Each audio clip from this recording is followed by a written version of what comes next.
Welcome to the fifth episode of Doorside Chatter with Lumaline. I'm here today with a very special guest friend of the show, the very famous FLATROOM. Who are you?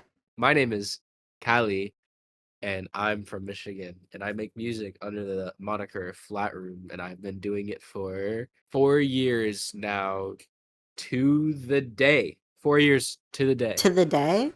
To the day. We picked a really good Like time because this is the today. fourth anniversary. Yeah, 4 years of FLATROOM today.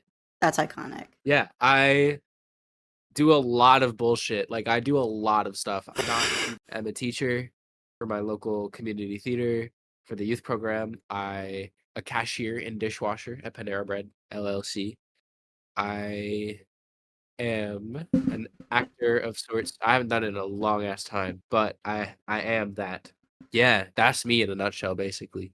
And do you like working with kids? I love my kids so much. I haven't done it since March, I think, They or made you April. and dress to impress. They did. My kids, they come into my door sometime, and this girl, I'm not gonna say her name. She's tiny. She's so cute. She's like actually tiny, and she's with her friends, and they're being loud and obnoxious, or whatever. I don't care. It's not my problem. But they come up to me and they're like, "Oh my god, hey, we made you dress to impress." And I think I still have. Look at that. It's beautiful. The hair, the fit. That was the exact fit I was wearing, and they The got my way they phone got the bunny ear hat I got the phone with the case too. Yeah, eyes. dude, actually peak. I was in shock. How does it feel to be the fifth interviewer of the show? 5 is a really big number, so that means a lot to me. Number 5, fire number, and I'm one number away from the meme number. So hey, I'll take what I can get. Number The 5, meme number? awesome number. Dare I say 6, 7? Explain the FLATROOM Porter Robinson incident. The incident is crazy. This was 3 years ago. I was at the Electric Forest Music Festival.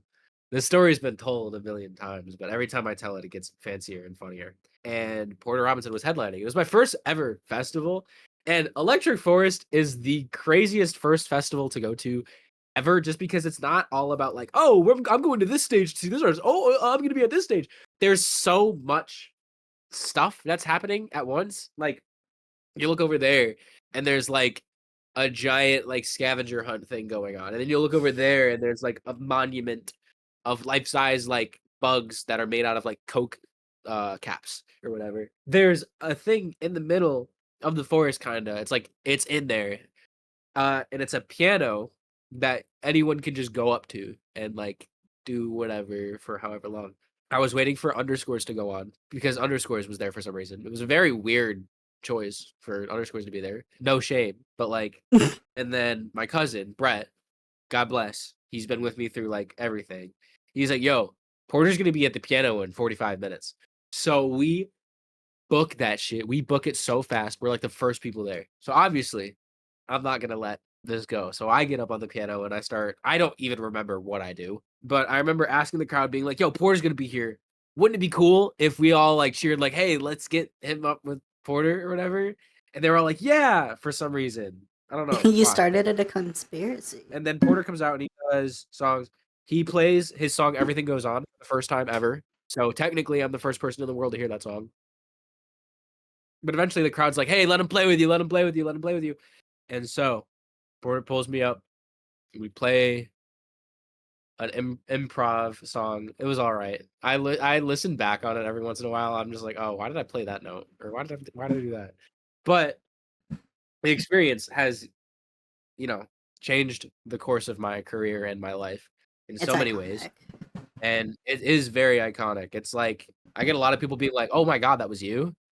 Every single time I post about it, always someone says, "Oh my god, that was you." Porter Robinson recognized me at the Detroit show. I held up a sign like being like, "Thank you for playing piano with me," or whatever, and he gave me a Peter Griffin guitar pick, and I still have it. We're over there. Tell us about Yeah, the story but behind your debut album. I have it right here. This is my album. You Will Only Get Older, and I think this is number 1. I kept number 1 because I'm selfish, but Well, yeah. basically, the original concept of the album was gonna be the icon of like a rubber duck, and then I kind of had a falling out with that friend group that had the rubber duck. So I was like, I'm gonna be respectful. I'm not gonna involve any of that. So I kind of changed it up completely and took kind of like a ironic American patriotism thing. And looking back on it, I kind of wish I picked something different just because like it's uncomfortable to think about it, especially now. But It is kind of I'm camp glad though. I didn't take it too far, thankfully. I was going to take it really far at first, and then I was like, no, I'm not going to. It's not worth it. But this album is about getting older and realizing like, oh, you're an individual. Like you can do whatever.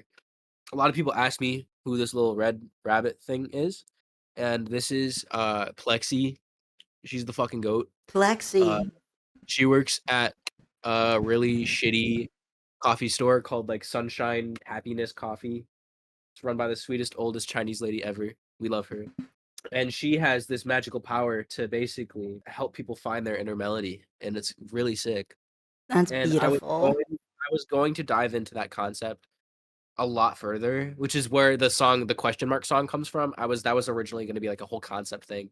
I shut it down regrettably just because it's a lot of effort to make something conceptual in music, and there's people that are far better than me at it. Like for example, Violet Pony. All of their projects are all conceptual, and it's mind-boggling every single time. I'm just not that good with world building, sorry. And art is expensive, and Plexi's a very marketable character, so I don't want to get rid of her completely just because I love her. She's adorable. Look at her. But you're not gonna that's not the last you've seen of Plexi. She's coming back. I'm excited for that. Somehow. I do love her. It's it's based off the Red Rabbit hat.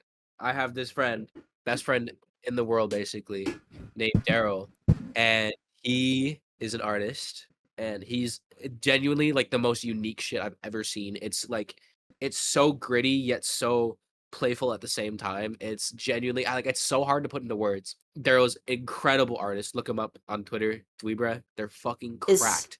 Are they the one that drew the Kill Your Competitor cover?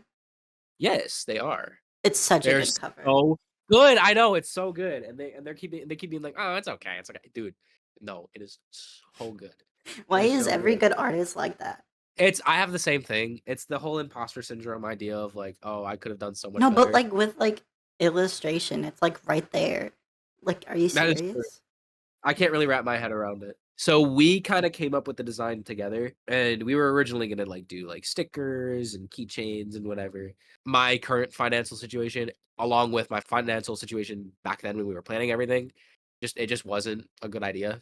Would you ever like fundraise that? Maybe I'd have to have sources of people being like, okay, I want this, but I don't know. It's kind I'd of buy it. intimidating. Well, I appreciate it. You'd get the first one. How is it like getting a glitch gum feature? Bro, fucking glitch gum. I will never fucking shut up about glitch gum. That is my fucking ultimate goat. Look at this. I have his CD just fell out of the case, but I've got both of his albums on CD and on vinyl. He is genuinely the most cracked person of all time. Genuinely. Go. For one, he's like an uncle to me. He's like a really weird uncle to me, and he's the nicest dude. He's one of the only people that I know that's consistently happy every time I talk to him, and he's just got this bubbly, sweet personality that's just like you just want to fucking give him the biggest hug in the world every time you see him. His mind, the way his mind works is so crazy. The way he produces is fucking absolutely cracked. I had no idea we kind of grew up in the same-ish area Really? until I like this was 5 years ago. This was before FLATROOM even existed. I was like a fan of Glitch Gun and CM10 and that whole kind of like online like subculture party scene. And he commented under one of my like high school friends' posts. And I was like, wait, how do you guys know each other? And then we kind of talked about it here and there, and then we finally became friends, really good friends in 22, I want to say. And then we did a back-to-back set for my old Discord servers, URL Fest. That was a whole lot of fun. That's when we did our Orange Show Speedway thing. I mean, like, I'm still working with him today. Like, we just The noise cancellation. you can't hear shit, but like, whatever. It's really good, trust. Just pretend you're hearing it. Hey. Dude, so we did all-nighter together with Stecker. It was really fun. It was my first time doing all-nighter, but like, damn, I This wish I would year? have done things like that. Yeah, we didn't get in, but Didn't next get time. in either. Next time. Pokemon, Digimon, or Yokai Watch? There's a very obvious answer to this question. It's Pokemon. Pokemon's always been on top, man. No shame to the What about others. the second? I th- I I watched when I was little. I watched a little bit of season 1 of Digimon. I don't remember shit from it except for the really sexy yellow thing. I don't remember what it is or what it looks like. I'm not tapped into Digimon at all. You should. It's low key fire. I had when I was modding my 3DS all those years ago, I had Belle mope around tell me to play Yokai Watch, and I never did. I'm kind of sad I haven't. It looks You fun. should. My favorite Pokemon's Oshawott. My I'm goat. not that much of a Pokemon person. Okay, I am more of a Digimon Yokai Watch person. I like the But cat from Yokai Watch. I was really into the anime of I like the little dance Pokemon. they do in the anime of Yokai Watch. That's all I remember from it. From Disney XD, they did like a weird fucking dance, and it was mocapped, and it was weird. What was it like being interviewed in your local magazine? That shit was weird. That was really weird. So, for context, I'm from Grosse Pointe Woods, Michigan, which is a very, very white, old people, like 50s and above community.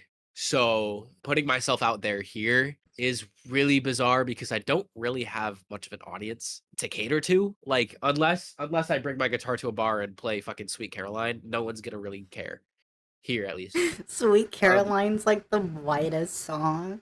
I know, and people fucking love it here. So I'm lucky enough to live in a Of very progressive course. town.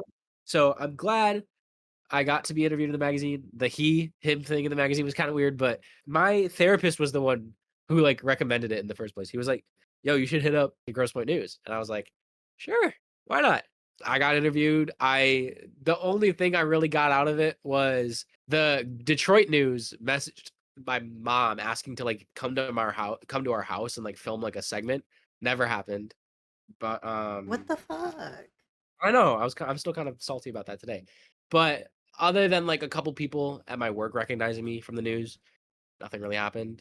It was still, I mean, still I can be like, yo, I got a full page in the newspaper, and that's a flex about my music, which is Not really everyone can cool. say that. So like, Exactly.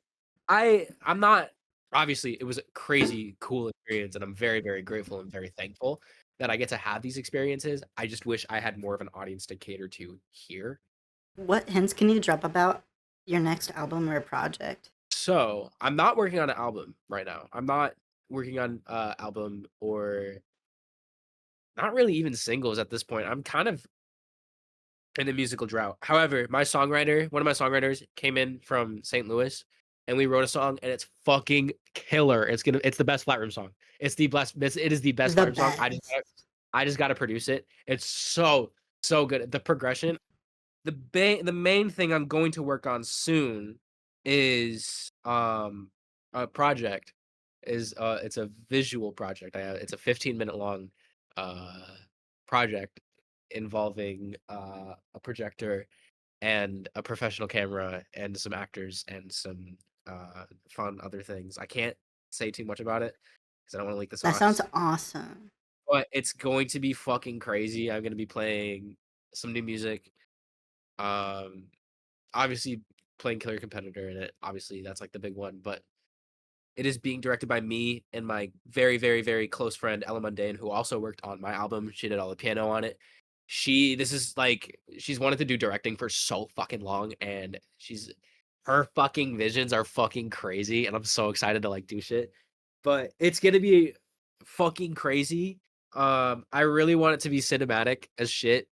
It's just things are expensive, but hey, I'm willing to do whatever to make it work. It's gonna be so sick. In terms of music, in the future, I don't want to release another album until I'm have more of an audience locally and just around. Maybe an EP. Maybe an EP sometime in the next couple years, but uh for now, expect singles every once in a while, but like yeah. How'd you get to You Will Only Get Older for your title? There is an amazing film. It is my favorite film of all time, and it's called "It's Such a Beautiful Day" by Don Hertzfeldt, who also wrote that book right there. It's really sad. It's really fucked. But basically, it's 60 minutes. It's an animated film. It's basically you're just watching this guy die and like lose all of his memories, and it's really, really heartbreaking. But the way it's portrayed, and the whole thing is narrated. The way it's narrated is fucking heart-wrenchingly beautiful. Oh my And god. one of the lines that stuck out was that as the guy continued to grow, he realized that he will only get older and there's not much he can do about that. And I was like, okay, that's really good. And I had that in my head for at least 3 years, probably. Yeah, it's been 3 years and I've had that in my head. And it's gone through so many iterations. And every time I've tried to release an album, like if you are a true Flat Room Day One, I've tried to release like 5 albums in the past. I've announced them and then deleted them like 2 days after because I just can't do that. And this was the first one where I was like, okay, I'm gonna truly lock in. I love the title. I love the title. It's thought provoking. Really good title. Some people, like if I'm downtown Grosse Pointe and the whole audience, I'm at an open mic and the whole audience is like all people in their 50s. I say that and they're like, oh, and I'm like, I'm sorry, this isn't for you, man. Like the song I don't even need. I play the song I don't even need every chance I get when I have my guitar with me. And that song is about like having somebody tell you that you're gay and like tell you that you identify with like the LGBTQ, and then you resonate with it, obviously, and that becomes a part of you. And then there's a falling out between the two of you, and it's fucked because this happened to me. It's fucked up. It really fucking hurts. All these years afterwards, it's been 5 years since this went down. All those years afterwards, you begin to realize like you don't need someone else to tell you that. Like you can realize it yourself. So when the old people hear it, they don't get that. They just hear pretty guitar and they go, "Oh yes, What do you think oh about furries? check this shit out." Hi slime. What do I think about furries? Yeah. I got them shits off Amazon for like $40. They're dog shit. They're horrible. I needed them in a rush because I wanted to play like a show with paws on. But I love my furry babies. They are literally like my favorite ever. Like if you are a furry, I love you. I Shout out furries. like shout out fucking furries. I did FurCon 5 in Atlanta in July, and that was one of the craziest experiences ever. I got to meet so many cool people. All the whole idea of a fursuit to me is just fucking brilliant. I love that. I love it, If and I it had the should be. money, I don't know why it's hated on. I think the whole idea of like, oh, people fuck animals and like that's the whole thing. I think that was spread, and so people just automatically assume that's what it's like. I don't have to say it's not. It's like common knowledge that it's not. But like, I like yeah, think there's some bad once actors, but that, there's back to actors everywhere. yeah, I Like think once that idea dissipates, I don't think there's nothing wrong with it. It's just you dress up and you go have fun. If you get secondhand embarrassment from it, that's on you. It's not on us or whoever's dressing up or whatever. yeah. But I mean, like I was in middle school. I fucking hated. I was weird as fucking middle school. I hated everyone. I hated the idea of everything. If something was hated online, I probably hated it. So like when I was in middle school, I was like, oh, the furries on Tumblr. Fuck, they're ruining everything. I went through that too. Yeah, a lot of people have, and it's not a big deal. Like it's been so long since then, and I've grown so much. Obviously, because it's fucking middle school. Like I'm 21 now, so I'm out of that phase completely. I would never really want to be involved with the like mainstream furry community because I was actually in the furry community a couple of years ago. Okay, Had a bad experience and then left, but furries are still cool. Nothing will I change don't know that too much my about the opinion. community. I don't know too much about the community or like who like the Papu furs are. I don't know like any big names except from like the ones that people talk about like all the fucking time. Like Telephone, I know Telephone. I know Kale Fangs, I know Kale Fangs. I know Boof, that's the controversial one, yeah, the bear. Boof the bear or whatever. I'm not tapped in. Okay. So yeah, that one's apparently really controversial or whatever. And like I don't give a fuck about them. I don't care. Like I love I the like talking. underground music furries though. Yes. Shout out underground music Violet furries. Pony. A lot of dogs, so fucking good. Oh my god. Do you have any advice for artists who aspire to perform at venues but don't know where to start? I ask myself this a lot just because I do shows all the time. I do at least a show a month now. And I think this next month is my month off. You gotta get good, at least where I grew up. It's not gonna be the same for everyone. Make connections, obviously. Ask people. Don't be afraid to ask people about it. That's something you really got to overcome, and it's not something I've really overcome yet. I'm not good at talking to people about it in like serious form. But go to shows, go to small shows, talk around, don't network, don't be like weird about it. Like just obviously network, but like don't be a dick about it. Um the way I got my first shows were like there's this really big venue in Pontiac, Michigan called the Crowfoot, whose Poppies played there, Soldier Boys played there, all these crazy people, including myself. And the reason I played there is because my band teacher had a band and they did a reunion show. And for some reason, they got booked in the main room of that venue. So my first ever flat room show was that. And it was in December That's of crazy. 2025. You have to realize that your first performance is gonna suck no matter what. My first performance sucked, but I'm not like, oh fuck, you should have done that. You should have done that. I'm not upset about it. It's you learn every single time you play. Even with like URL festivals and stuff like that, you learn every single time. Mhm. You like my first show, I couldn't hear myself. I couldn't really hear my guitar. I couldn't hear the tracks. And so I would constantly get off time. And that's normally not an issue for me. Like I've got perfect pitch. I've got like a really good sense of tempo. But once there's so much in your ears, you gotta be able to like you gotta be able to hear yourself. That's a big thing. Plan ahead, plan a set list ahead. Don't be a dick. Like don't be like, oh, I'm gonna go hide in the back room so people think I'm like popular or whatever. Don't be like that. Be friendly. Do not be cool. Be warm. Be warm. Do not be cool. Be warm. That is like I've stuck with that for so long now. Don't be cool. Be warm. I think being And then cool can be a defense mechanism, but it's like it's the same. It's like the whole aura farming thing. I don't get it.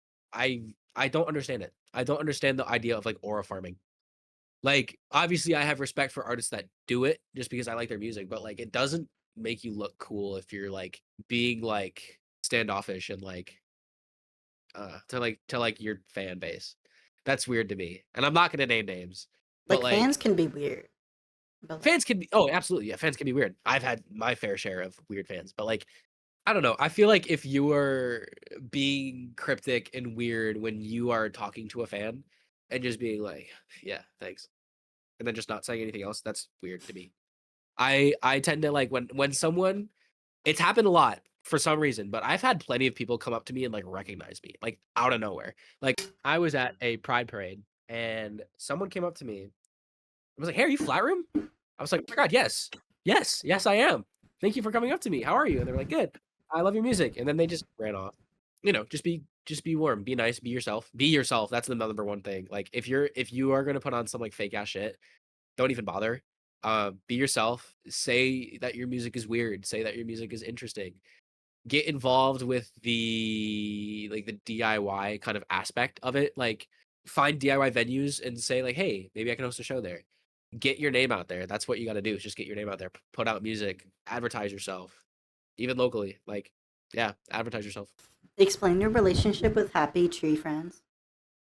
Oh my god, I was just thinking about this earlier because I was gonna go downstairs and do it, but my parents were coming home from New York, so I was gonna have it on the TV behind me. But then I was like, I don't know, copyright, whatever.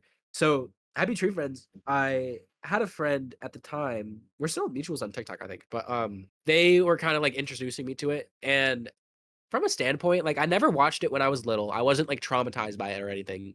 I watched a little bit of it. I thought it was, like, weird, but then I watched it and I realized how kind of fluid the expression of the faces was, and I so quickly picked up Russell, like, the little pirate otter, as a little, like, comfort character that, like, I immediately just went, like it wasn't the biggest fixation in the world. It was still a pretty big fixation, but, like, oh my god, I love Happy Tree Friends. I love every episode. The lore behind it, the iceberg shit is fucking crazy. Um Really? yeah, like, all of the Mondo Media stuff that comes out of that company is really cool. I haven't watched all of it, but, like, Dick Figures and, like, Batman Piderman especially, is one of the best things I've ever seen ever. It's so lit. And then, I don't know what else they did. They did a bunch of stuff. The first time I heard of Mondo Media was through Batman Piderman, and it was on my Nintendo 3DS with the Nintendo Video service. So Dinosaur Office was created for the program by College Humor, which I think College Humor is pretty much dead now. I've not heard anyone talk I about it think it's in still going, but years. it's like dead. Yeah. And then like Bravest Warriors was also heavily supported on it. Mainly it was mainly indie animation, and I kind of wish they still had something like that today. But I found Batman Spider-Man, which is about Batman and Spider-Man, but they're like fucking dumb as shit, and like each episode is like a minute long. If the one that sticks with me and my cousin was like the one where Spider-Man tells a joke, and it's like it's fucking stupid as shit. It was the joke is, what do you get when you eat all the potatoes? What do you get? And he goes, they're all gone. And that's the whole joke. And he like the whole episode is like telling every single person in like the universe of Batman Spider-Man like the joke. And then they're like their boss gets mad or whatever. But the one that stuck with me the most, the ones that I'm like, oh my god, this is fucking ridiculous, is that the whole idea is like they go over to each other's houses. Like that's the whole plot of the show. And one of the times Spider-Man goes over to Batman's house and Batman just goes, what are we gonna do with all these cakes I made? I'm stuck in them. And then Spider-Man grabs a tuba, who's also a character. Tuba is one of the important characters in the show. It's just a tuba. And the tuba sucks up all the cakes. Uh, It's fucking lit. It's fucking crazy. There's also dude, the show it's actually really fucking good. Like I would highly like watch Batman Spider-Man, bro. It's like there's a 20-minute like marathon on YouTube. It's so entertaining. It's so good and it's so worth it. For my 14th question, I just have Fireflies by Owl City. There. Have you ever done a People cover of it? I think when I was like 12, which is I off. may have not found that while researching. What? Wait, what? I can send it to you. Dude, this is like beyond Nardwar. I don't even know about this shit. This. Oh, that's Brett. That's not me. Oh, you guys look I'm t- so much alike. Dude, I'm getting him on the phone right now. This is like actually blowing my mind. Wait, really? Yes, bro. He's probably like playing with his cat or some bullshit. Dog, this is the craziest shit that just happened. I'm doing an interview right now for someone's YouTube channel. They just pulled this up. That's what I'm saying. It's fucking crazy. They thought it was me. I couldn't hear it. They thought it was me. I'm like, that's such a deep cut. What is Bruh. the best horror game ever? I love FNAF. It's awesome. I'm not tapped into it now, but like, it was my biggest fixation, like ever. Besides Minecraft, it was my biggest fixation ever. There was a time when I had a super old Mac from like 2011. I would go on itch and just play horror browser games, Oh my and a lot god. of them were just PT clones. But like, I think Duck Season. Duck Season was fucking crazy. Ducks. That Looking was back at it crazy. now, looking back at it now, it's not that bad. Like it's not When I that was scary. little, though, like that shit I was was little. crazy. Yeah. For some reason, the one that sticks out to me, even though it's not the best, I just love it so much for no reason, is Ao Oni. Like that shit. Oh my god, yeah. Holy fuck. I don't know even why I didn't think of that one. That one's fucking insane. I I've love had Ao this Oni. idea with Ella for so long, who's directing my thing I'm doing next month. But I've had this idea with Ella for so long where it's just like an entirely found footage Ao Oni movie that like That's beautiful. no hype at all whatsoever. Just gets like randomly uploaded to YouTube and just like have it like be like a full professional production. Full like $10,000 fucking costumes, right? Like fucking insane shit. Just upload it and go silent about it. That would be fucking insane. That or obviously you Nicky's fire. All of the RPG Maker shits are gas. I don't think really horror games mess me up as much as like old YouTube Movies or like videos. movies and like things that like would just get thrown around the internet did. Like creepypasta was a huge part of my life. Blank Room Soup. Blank Room Soup, the lore behind that is fucking insane. I think there is a lot of evidence that points that it's not real. The idea of it though is fucking awesome, and I wish more shit like that happened all That the shit like time. Now, shook me when I was a I'll kid. go on YouTube to find like me and my so my cousin Charlie. I have a cousin named Charlie, and he's like my mini me. Like we're basically brothers at this point. We have these nights called YouTube nights, and we just had one a couple days ago where we look up. We just like go on my YouTube recommended and just like do whatever. Every single time we do it, we go on like this massive digital horror playlist that constantly gets updated. And then we always look up like new analog horror. New analog horror is fucking shit, by the way. Analog horror is dead as a medium, Yeah. I think anyway. But like that's Mandela how I Catalog. Like Metal Catalog was good. I don't think it's it good was anymore. good, but the creator's problematic. Oh, real? Made a lot of Every annoying single analog events. horror creator is problematic. Don't hype me, I'm scared. I don't think that really counts anymore just because it's a show now. But Salad Fingers, there's something oddly beautiful about Salad Fingers. That bad? It's David Firth. David Firth is the guy who created it. So it's obvious it's gonna be gross. It's nasty. It like makes you sick. It's not that bad though. Like it's like I've seen far worse animated projects. Like he's still making Salad Fingers. Salad Fingers is still active to this day, which is mind-boggling. It's been 20 years. David Firth teamed up with Flying Lotus from Warp Records, and they brought up and they got Aphex Twin, Thundercat, and a ton of other musicians from that record label, and Holy shit. they all made this one movie called Kuso, and it's basically I've seen it 3 times at this point, not by choice. It is the grossest shit I've ever seen. Like I don't know how humans can like conceptualize this shit. Biggest inspiration right now. Right now, Night in the Woods. It's about this. They're all animals. They're all animals. The main character's a cat. This girl who's 20, she drops out of college and comes home to her hometown where she's previously caused a lot of controversy, and just kind of coming home after being away for so long and finding your friends and seeing that they've grown and they're like moving soon, and just like the feeling of that. But at the same time, she starts seeing ghosts, and so does all her friends. So they get together to like figure out what's really going on. And intermixed between all that, there's missing people. There's all this crazy shit. They've got a band. There's a lot of like family drama. There's a lot. It's a very queer game, which is awesome. It's very. Oh yeah. It's like okay, if I posted about it on my Instagram story the other day, I made a playlist to if there was a Night in the Woods movie, this would be the soundtrack. And I'm gonna list off the songs right now because I'm so proud of this fucking playlist. So the first song is "The Summer Ends" by American Football. That I think that song perfectly encapsulates how this game feels. "Old Friends" by Pinegrove, "Valley of Silence" by I love Anamanaguchi, Pinegrove. Death with Dignity" by Sufjan Stevens, "It All Passes" by Lewis Cole, "Iron and Wine," Alex G, Lizzie McAlpine, Frost Children, Alex "Your Arms Are My G. Cocoon," Car Seat, Headrest, obviously because they're fucking animals. Mm-hmm. Pentagram, Merchant Ships, and Phoebe Bridgers, they would all come together and just make the craziest shit. What else For though? sure. Like I'm constantly inspired by so fucking much. That new Quedeca project is I brilliant. have yet to tap in, but I've heard really good things. It's really good. It's really, really, really good. You kind of have to be kind of locked in for it. So it's not like you just like sit back and listen to it. You kind of have to like, which is why I'm glad there's a movie to go along with it, because that's what I did. Is I listened to the movies. yeah. The Magdalena Bay movie. I heard Like, about what the that. fuck? I haven't even listened to that album. It's I so have good not. though. It really is. I have nothing but respect for Magdalena Bay. They're fucking awesome. Like I it think is I'll finally hyped. listen to it. It's not underhyped or overhyped. It's just hyped. It's like good. That's what I like. Everyone and their mom is talking about it. I feel like I'm finally gonna listen to it once the movie comes out, and then I'll watch it, and I'll be like, okay, hell yeah, I get it now. But as of right now, I feel like I don't know. I've the movie so will many. make it better for me. Yeah, I feel like that's the same way with a lot of like if albums had movies, which is why I like concert videos so much. Do you stream any Lumaline tracks?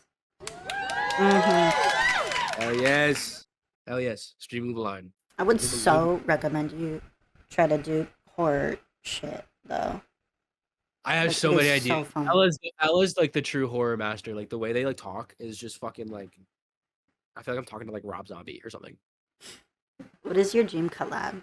Obviously Porter, obviously like the big ones like that. But Was Glitch Gum one of those? Glitch Gum was same with CM10. They were both dream collabs from the start, and I'm so happy to have them.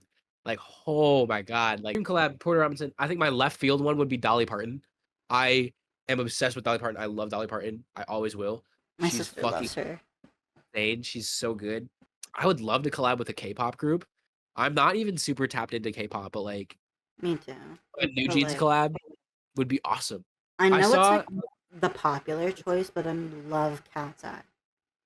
Like I Cat's think Eye, the yeah. shit they're doing is so good. Cat's Eye is really, really good.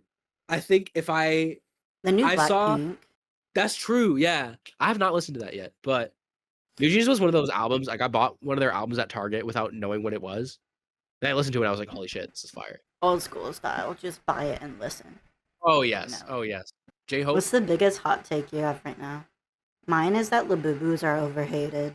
That's fucking true. Holy fuck, bro. Like, they're Don't ugly, even, like, I know.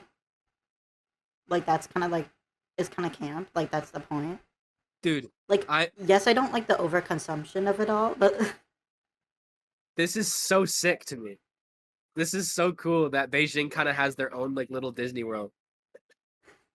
Like they're so cute. I'm sorry. I'm not like I kind of feel a fixation forming, and I don't like. No, that's bad. But like, I feel like I people think lump it in with, like, the Dubai chocolate, like, yeah. fungus.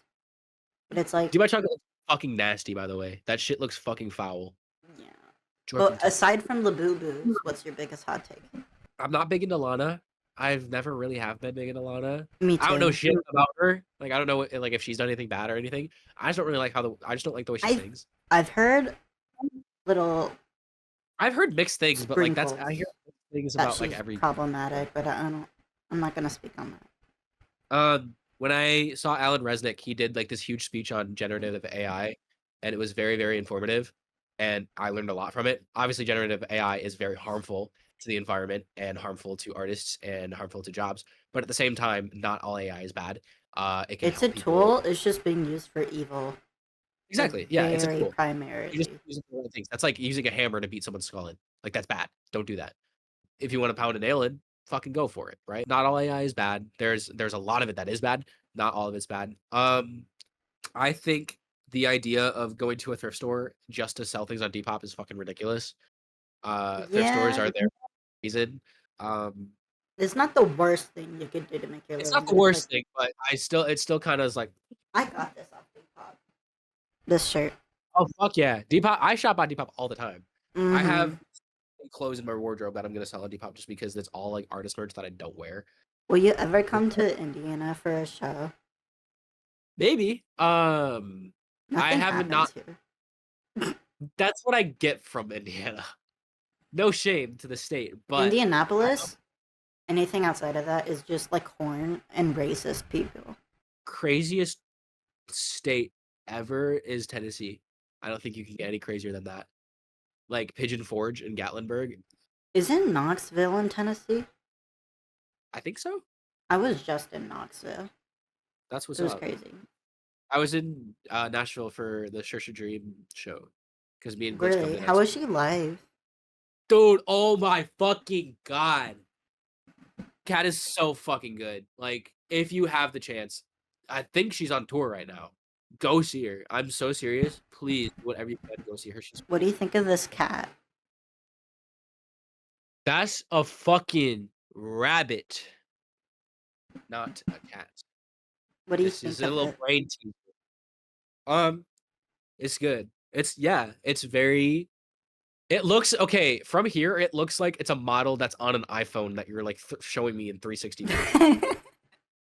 Do you know what I'm talking about? It Like with looks like a way sleek better on scan. my actual camera. Like it's like focusing. Is it colored or is it just white? It's just white. It's like marble, but it's not actually What's marble. What are your thoughts on 3D printed bullshit? Like 3D printed slop? Love it. I fucking love it. Obviously, I don't support stealing designs and whatever, but I love the feeling of like a 3D printed thing. I love feeling the layer lines. Put that, dude, get something 3D printed, put it in your mouth. I'm telling you right now, weird shit aside, it's the coolest feeling ever. It's like you put quarters in your mouth and you think that's funny? Nah, nah. Get Now it's time for the special question. This is the yeah, I'm scared. this is the 5th iteration of it. Okay. It's tradition now. Okay. You are now the interviewer, and you get to ask me a question. What is the scariest media you've ever seen or partook in? I think TV Club resonated with me a lot. Really low. Seeing that in the theaters, like I You saw it in sat, theaters? saw it in the theater. Yeah, and that was my first ever Jane Schoenberg movie too. It was. I sat down. I didn't know what to expect. I was expecting everyone was like it was the scariest movie, so I was expecting a traditional horror movie. And after it ended, I was just like, I wanted to like cut my head off. Like it was such a weird fucking like. It does not give It's you a any closure. Like it's there's no closure, and that's what hurts the most because I I think fucking it's love good Jack that it has Haven. no closure, by the way.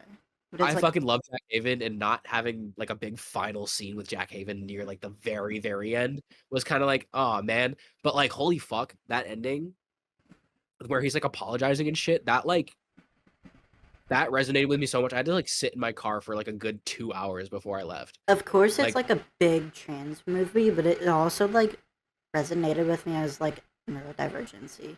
me too, yeah. That was another big thing. For me, the one World's Fair resonated with me more just because I was so obsessed with like the ARG Marble Hornets Do type you think it bullshit. was real, or do you think it was like all in her head? My portrayal is that it's this girl, she's making her own web series. It's not real. She's just doing this for views, right? The old guy who's like perving on her is like a total fucking weirdo game jacker, and it's completely ruining what she wants to do, which is why she freaked the fuck out. The You whole made me thing at the end, so mad. the whole thing at the end where he's talking about meeting her, that shit never happened. He's a fucking freak, and he's like thinking like he's like fantasizing. I do, however, think the connection between Albert Burney and Jane Schoenbrunn is fucking crazy because Sweet Dreams Tux is based on a movie called Tux and Fanny, and that movie is in the same universe as TV Glow, which is fucking wild to Wait, me because I watched what?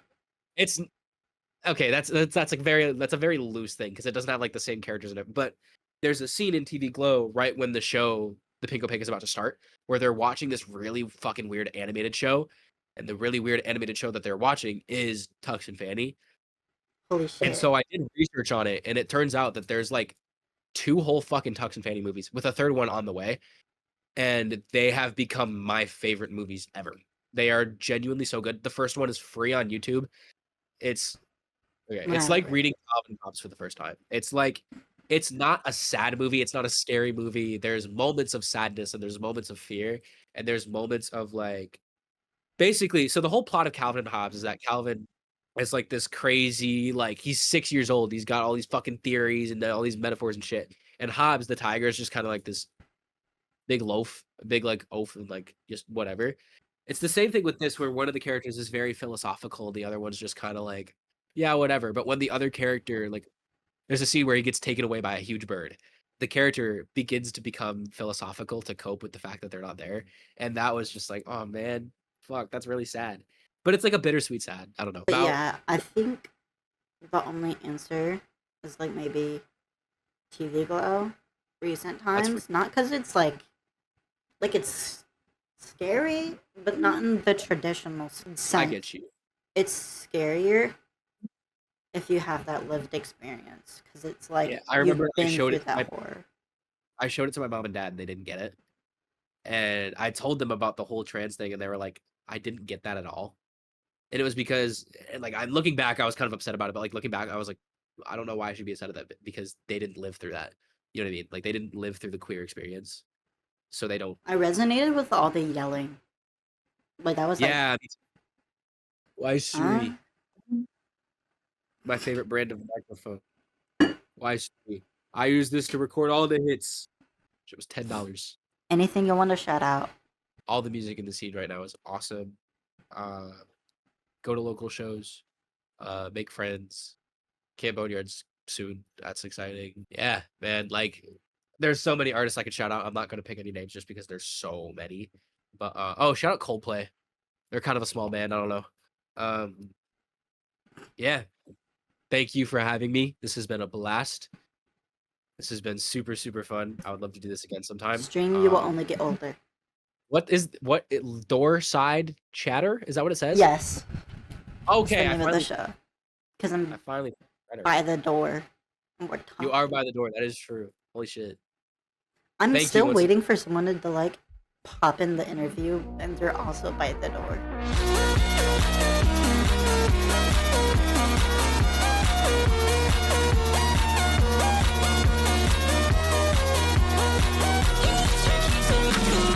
Your tag with the promise that you'll never ever keep.